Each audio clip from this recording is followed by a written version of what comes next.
Olá, tudo bem com você? Hoje vamos saborear a paella do nosso amigo vizinho. Você já comeu na casa do vizinho? É muito legal.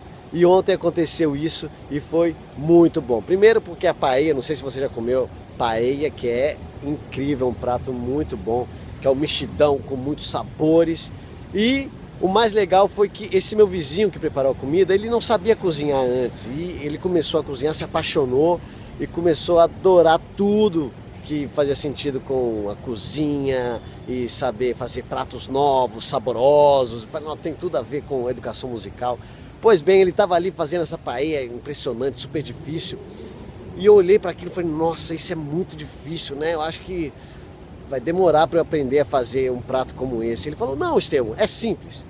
Primeiro, você tem que repetir exatamente a receita que te passo. Você não pode fugir, você não pode inventar.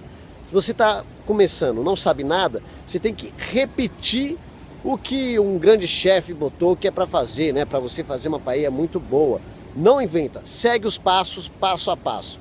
Aí eu falei, que interessante. E depois, Estevão, ele comeu, provou um pouco da paella, falou, tem mais. Depois, você tem que ter o material necessário.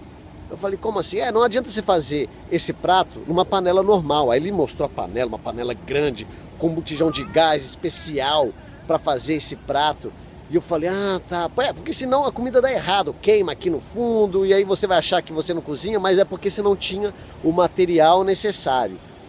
Aí eu falei, nossa, que interessante. Aí ele falou, não, e tem outra coisa a mais. Ele ia comendo, provando a comida e me explicando como ele se tornou um grande chefe de cozinha. E ele falou, a outra coisa você tem que ter uma constância. Depois que você aprender uma receita, você tem que fazer, no mínimo, 3 vezes essa receita na semana, para você não esquecer.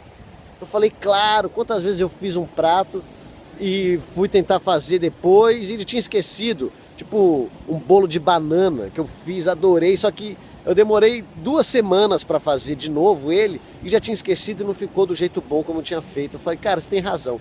E aí, o toque final, depois que o prato estava pronto, ele falou, e tem mais, Estevão, depois que você já fez tudo isso, se você já seguiu a receita, você tem o material necessário, você teve a sua constância, você pode botar o seu toque especial.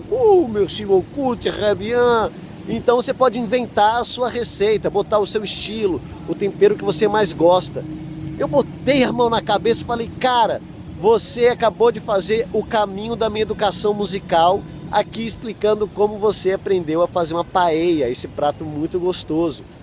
Estevão, eu fui para casa e fiquei pensando sobre isso. Ele descreveu todo o meu caminho da educação musical.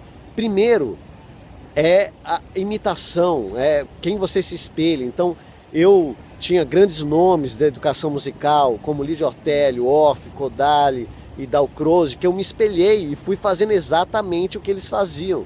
Depois, eu tinha que ter os materiais necessários. Depois que eu aprendi, por exemplo, maracatu, eu tinha que ter alfaia, eu tinha que ter caixa, então eu comprei todos os instrumentos, comprei o ukulele para educação musical e fui comprando o material necessário para ter uma aula boa.